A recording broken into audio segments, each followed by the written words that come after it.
नमस्कार and welcome you world affairs. मैं हूं प्रशांत धवन। नाउ आप में से कुछ लोग भी हो सकता है सवाल पूछे कि यूएसए में अचानक से क्या हो रहा है। जो लोग भी यहाँ पर बहुत ज़्यादा ऊंचे स्टाटस के थे, अमीर थे या फिर इन्फ्लुएंशियल थे, जिनकी उम्र या तो 99 साल की है या 100 साल की है, इकट्ठा ही निकल रहे हैं। अभी रिसेंटली अनफॉर्चुनेटली ये न्यूज़ सामने आई है कि हेनरी किसिंजर की मृत्यु हो चुकी है। 100 साल की उम्र में हेनरी किसिंजर मर चुके हैं। और आप सोशल मीडिया पे देखोगे ना, इन पर बहुत आर्टिकल्स पब्लिश हो रहे हैं। ट्विटर पे हर जगह आपको हेनरी किसिंजर की लेगेसी से रिलेटेड डिबेट्स मिलेंगे। और यहाँ पर आप देख पाएंगे लगातार बहुत से लोग ट्वीट कर रहे हैं हेनरी किसिंजर के बारे में, बहुत सारे आर्टिकल्स पब्लिश हो रहे हैं। प्राइमरली इनकी एक वीडियो है, ये काफ़ी वायरल भी हो रही है। यहाँ पे आप देख पाएंगे ये कुछ समय पहले की वीडियो है। और इस इंटरव्यू में इंटरव्यूअर ने हेनरी किसिंजर से पूछा कि यूएसए से हाल ही में बड़ी गलती क्या हुई है। तो इन्होंने जवाब में ये दिया था कि हमने जो बहुत सारे बाहर के लोग अपने कंट्री में बुला लिए हैं, इससे आज नहीं तो कल हमारे देश में संकट आएगा, लोग आपस में लड़ेंगे। ये जो इनकी जो कमेंट है, मैं चाहता हूँ आप सुने। Was a grave mistake to let in so many people of totally different cultural and religious and concepts. वैसे एक सेकंड के लिए मैं वैसे टोक रहा हूँ। 99 ईयर्स या 100 साल के आसपास के हैं हेनरी किसिंजर इस पर्टिकुलर वीडियो में। और जो मैंने पढ़ा इनके बारे में, इनके वर्क एथिक की अगर मैं बात करूँ, इस उम्र में भी ये 10 से 15 घंटे काम करते थे, कंट्रीज़ को विजिट करते थे। इसी साल 2023 में ये चाइना होकर आए थे। और आप आज भी मेंटल अलर्टनेस इनकी देख सकते हैं, प्रॉपरली जवाब दे रहे हैं, इंटरव्यू में रिप्लाई कर रहे हैं कि डिफरेंट रिलीजन, डिफरेंट बैकग्राउंड के लोगों को जो हमने बुला लिया अपने देश में, ये हमने गलती करी है। Because it creates a pressure group inside each country that does that. Was a grave mistake to let in so many people. बहुत बड़ी गलती कर दी थी हमने इतने सारे लोगों को अंदर लाकर ना। ये बस इनका रीसेंट एक पर्सपेक्टिव है। मगर हेनरी किसिंजर के बारे में जब हम डिस्कशन करते हैं ना, तो सिर्फ ये मेन इशू नहीं है इनकी लेगेसी का। हेनरी किसिंजर का इम्पैक्ट, बहुत बड़ा इम्पैक्ट पड़ा है चाइना पर, इंडिया पर, इजराइल पर, पीएम मोदी पर भी इनका काफ़ी बड़ा इम्पैक्ट था। और आज के समय आप देखोगे ना, अगर एक देश जेन्युइनली दुखी है हेनरी किसिंजर के मरने से, तो वो देश है चाइना। और यहाँ पे आप देख पाओगे बहुत सारे आपको आर्टिकल दिखेंगे, यहाँ पर लिखा है कि China pays tribute to Kissinger. ये कहा है कि पुराना मित्र हमारा ये चला गया, the old friend of the Chinese people, जिसने चाइना को इतना फायदा दिया। आई मीन लिटरली आप कह सकते हैं हेनरी किसिंजर की जो पॉलिसी थी, जो इनके जियोपॉलिटिकल सिद्धांत थे, उसी की वजह से चाइना आज के समय जो है वो बन पाया है। और इसलिए यहाँ पे आप देख पा रहे हैं, ग्लोबल टाइम्स ने भी ये कहा है कि RIP legendary diplomat Chinese netizens mourn the death of the US former secretary of state. जी हाँ, यूएसए के कोई प्रेसिडेंट नहीं है, ये कोई फॉर्मर प्रेसिडेंट नहीं है।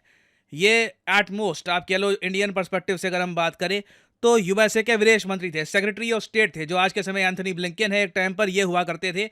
और इनके टाइम में यूएसए का प्रेसिडेंट था रिचर्ड निक्सन। जी हाँ, वही रिचर्ड निक्सन जिसने इंदिरा गांधी जी के बारे में अभद्र भाषा का इस्तेमाल किया था। ये कहा था कि इंडियंस अगली हैं।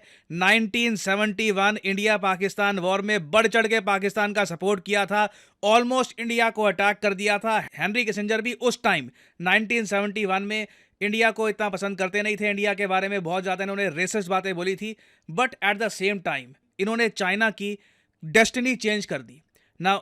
मैं आपको दिखाता हूं कि हेनरी किसिंजर ने क्या इंट्रोड्यूस किया यूएसए की पॉलिसी में, जिससे चाइना को बहुत ज़्यादा बेनिफिट हुआ ना। यहाँ पर आप देख पाएंगे लिखा है हेनरी किसिंजर यूएसए के टॉप डिप्लोमैट, इनके विदेश मंत्री। इन्हें जाना जाता है रियल पॉलिटिक के लिए। रियल पॉलिटिक बहुत ही इंटरेस्टिंग वर्ड है, जर्मन वर्ड है एक्चुअली।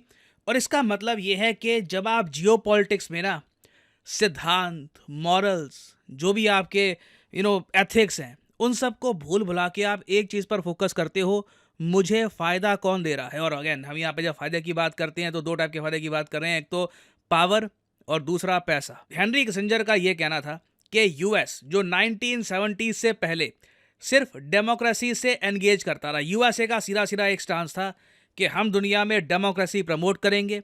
जो कंट्री डेमोक्रेटिक होगा, हमारी वैल्यूज़ को एक्सेप्ट करेगा, जैसे कि ह्यूमन राइट्स, उसके अलावा फ्रीडम ऑफ स्पीच, उस कंट्री के साथ हम बिजनेस करेंगे, ट्रेड करेंगे, उस कंट्री को हम सपोर्ट करेंगे। जो कंट्री हमारी विचारधारा से सहमत नहीं है, हम उसके साथ एक नॉर्मल रिलेशनशिप मेंटेन नहीं कर सकते। हेनरी किसिंजर आए, इन्होंने कहा ये सब बकवास है, इन्होंने कहा ये प्रैक्टिकल बात नहीं है। Why don't you follow real politic? Real politic देखिए ये कहती है कि जो भी आपके आइडियल्स हैं, मोरल्स हैं, ये सब आप पीछे रखिए, आप सबसे आगे रखो कि आपको बेनिफिट किससे मिल रहा है। और ऐसा नहीं है कि रियल पॉलिटिक को हेनरी किसिंजर ने बनाया था। हेनरी किसिंजर से पहले भी बहुत सारे महान लीडर आए थे, जैसे कि जर्मनी के ओटो वॉन बिस्मार्क, उसके अलावा फ्रांस के कई लीडर थे, ली क्वान यू जो सिंगापुर के लेजेंडरी लीडर थे। इन सब की अगर मैं बात करूं तो ये सब लोग रियल पॉलिटिक को फॉलो करते रहे। और इसके अंडर यूएसए ने क्या किया था कि कोई कंट्री डेमोक्रेसी है नहीं है मुझे परवाह नहीं है, पैसा अगर मैं बना सकता हूं मैं इनके साथ एंगेज करूंगा। और रियल पॉलिटिक के अंडर ही यूएसए ने सऊदी अरेबिया के साथ एंगेजमेंट स्टार्ट कर दी थी। नहीं तो आपको अजीब नहीं लगता? एक सेकंड के लिए सोच कर देखो, यूएस दुनिया भर में डेमोक्रेसी प्रीच करता है, ये कहता है कि जी हम डेमोक्रेसी की रिपोर्ट निकालेंगे, इसकी रिपोर्ट निकालेंगे, उसकी रिपोर्ट निकालेंगे, मगर सऊदी अरेबिया एक डेमोक्रेसी नहीं है, ना यूएई एक डेमोक्रेसी है, मगर यूएस उनके साथ एंगेज करता है। यूएसए का लार्जेस्ट ट्रेडिंग पार्टनर लंबे समय तक चाइना था, और चाइना एक डेमोक्रेसी नहीं था। तो यही थी रियल पॉलिटिक जो हेनरी किसिंजर ने बनाई थी। इन्होंने ये कहा था कि अगर हम सऊदी अरेबिया के साथ पेट्रो डॉलर बनाते हैं, डॉलर और ऑयल की एक मोनोपोली क्रिएट कर देते हैं, उससे हमको फ़ायदा होगा। सऊदी अरेबिया अपनी वेमेन के साथ जो करता है उनका इशू है, उनके यहाँ डेमोक्रेसी नहीं है, उनका इशू है, हम अपने पैसे गिनते हैं। सेम केस इनका था चाइना के साथ। चाइना में जो होता है, तियानमेन स्क्वायर में जो होता है वो जाने, इनके लोगों के साथ जो अत्याचार होता है ये जाने, तिब्बतियंस के साथ जो होता है हमें कोई टेंशन नहीं है। चाइना अगर हमको चीप लेबर देता है, हमारी कंपनीज वहां पर मैन्युफैक्चरिंग कर सकती है और वापस यूएसए में बेच सकती है, सो व्हाई नॉट, हम चाइना के साथ बिजनेस क्यों नहीं कर सकते। और इसीलिए चाइना के लोग रो रहे हैं, क्योंकि हेनरी किसिंजर ने, आप कह लीजिए, चाइना के लिए वो दरवाजे खोल दिए थे जो शायद कोई और आदमी ना खोलता। मैं सीधा सीधा आपको बता रहा हूँ, शायद हेनरी किसिंजर के अलावा कोई और अगर विदेश मंत्री होता यूएसए का, तो शायद चाइना की डेवलपमेंट भी ना होती। और इसलिए 2023 में, कुछ ही महीनों पहले की बात है, जब हेनरी किसिंजर चाइना में गए एक विजिट के लिए, तो शी जिनपिंग ने खुद इनको रिसीव किया। और यहाँ पे आप देख पाएंगे, ये वो वीडियो है कुछ ही महीने पुरानी। शी जिनपिंग भी आज के समय अच्छा फील कर रहे होंगे कि हेनरी किसिंजर के गुजरने से पहले इन्होंने होस्ट किया हेनरी किसिंजर को चाइना में, और इनका काफ़ी सम्मान किया। हेनरी किसिंजर ने भी इसके रिटर्न में वही जो एक प्रो चाइना नैरेटिव है ये दोहराया। ये जो छोटी सी क्लिप है मैं चाहता हूँ ये भी आप देखें। इसमें हेनरी किसिंजर दुनिया को बता रहे हैं कि ताइवान को एक इंडिपेंडेंट कंट्री मत मानना, वन चाइना पॉलिसी से दूर मत जाना। I am convinced that Chinese-American relations depend on an understanding that the two countries have a unique ability to bring peace and progress to the world. And they also have a unique ability to destroy the world. So we in America have to avoid giving the impression that we are walking away from the one China concept to which we committed ourselves, and I was there at the drafting of it. तो अब आप समझ सकते हैं कि China के लोग इतना क्यों रो रहे हैं। हेनरी किसिंजर के लिए ये आदमी चाइना के लिए ड्रीम था, the man who made China. मैं लिटरली कहूँगा कि इनका रोल इतना ह्यूमंगस है चाइना की ओवरऑल डेवलपमेंट में। चाइना को लिटरली इनके पुतले लगाने चाहिए स्ट्रीट्स पर इनकी रिस्पेक्ट में, क्योंकि इनके बिना चाइना को जो बिजनेस मिला है वो ना मिलता।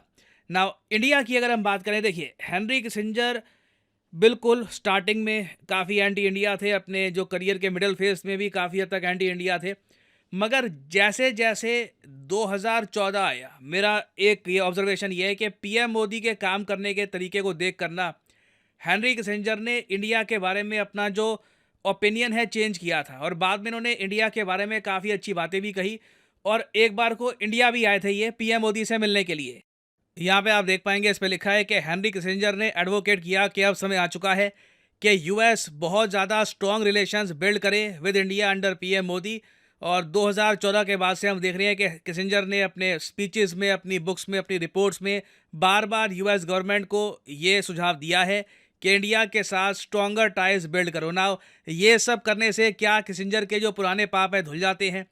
जब 1971 में पाकिस्तान की आर्मी इनोसेंट बांग्लादेशियों को मार रही थी, उस वक्त बांग्लादेश के लोग गुहार लगा रहे थे किसिंजर को, निक्सन को कि हमें बचा लो, और किसिंजर ने उनको इग्नोर कर दिया। बाद में यूएसए को वियतनाम वॉर में भी धकेल दिया। क्या उनके वो सब पाप सुलझाते हैं? मैं कहूँगा नहीं। ओवरऑल किसिंजर का जो इम्पैक्ट है दुनिया पे, ओवरऑल आप अगर इम्पैक्ट काउंट करें तो बहुत ज़्यादा नेगेटिव रहा है। इनकी वजह से वियतनाम वॉर में कई अमेरिकन्स मारे गए, इनकी वजह से बांग्लादेश में कई इनोसेंट बांग्लादेशीज मारे गए, जेनोसाइड हुआ, और इन्हीं की वजह से आज के समय चाइना एक बहुत ही बड़ा चैलेंज बन के खड़ा है यूएसए के सामने। अगर ये कंप्लीटली रियल पॉलिटिक पे शिफ्ट ना करके एक बैलेंस मेंटेन करते कि ठीक है थोड़ा बहुत हम वहाँ पे झुकेंगे, but at the same time India एक डेमोक्रेसी है, हम इंडिया के साथ रिलेशंस बिल्ड करेंगे, आई थिंक आज के समय दुनिया में एक बैलेंस होता, एक स्थिरता होती, और चाइना की प्रॉब्लम इतनी बड़ी ना होती जितनी आज के समय बन चुकी है। तो अगेन यहाँ पे मैं जानना चाहूँगा आप सबका ओपिनियन भी। आपके हिसाब से हेनरी किसिंजर का इम्पैक्ट आप कैसे देखते हैं दुनिया पे, पॉजिटिव या नेगेटिव? ओवरऑल लिखिएगा इसके बारे में कमेंट सेक्शन में, मैं जानना चाहूँगा आपका ओपिनियन। और अनअकैडमी के प्लेटफॉर्म पर मेरी कुछ एक्स्ट्रा क्लासेस भी हैं, आप देखना चाहें देख सकते हैं। यहाँ पे PG10 कोड यूज़ करके जो क्लासेस हैं ये आप देख सकते हैं। कई टॉपिक्स होते हैं जिन पर मैं चैनल पे वीडियो नहीं बना पाता, तो वो यहाँ पे आपको मिल जाया करेगा। So enjoy these classes. Thank you, thanks for listening, and as always may the gods watch over.